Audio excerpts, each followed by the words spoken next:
Ask doctor John Watson type చేసి మీ question అడగండి, తప్పకుండా రిప్లై చేస్తాను.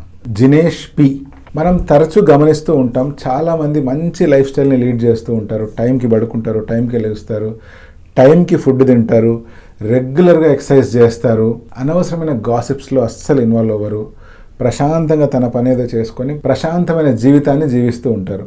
కానీ ఇటువంటి వాళ్ళకు కూడా హెయిర్ లాస్ ప్రాబ్లమ్స్ వచ్చే అవకాశం ఉంది. ఇటువంటి వాళ్ళు కూడా బట్టతలు అవ్వడం గమనిస్తూ ఉంటాం.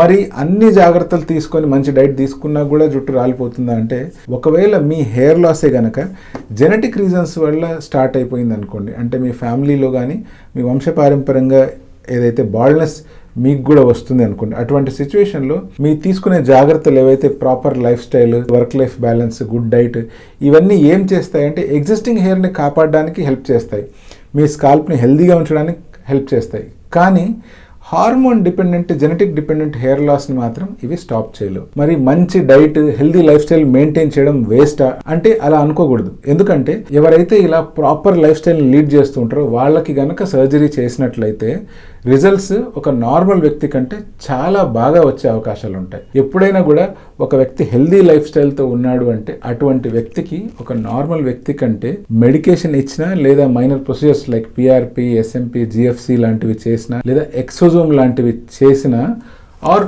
ఫైనలీ అవసరం వస్తే హెయిర్ ట్రాన్స్ప్లాంటేషన్ చేసినా అందరికంటే మంచి రిజల్ట్ హెల్దీ లైఫ్ స్టైల్ ఉండే వ్యక్తికే వస్తుంది.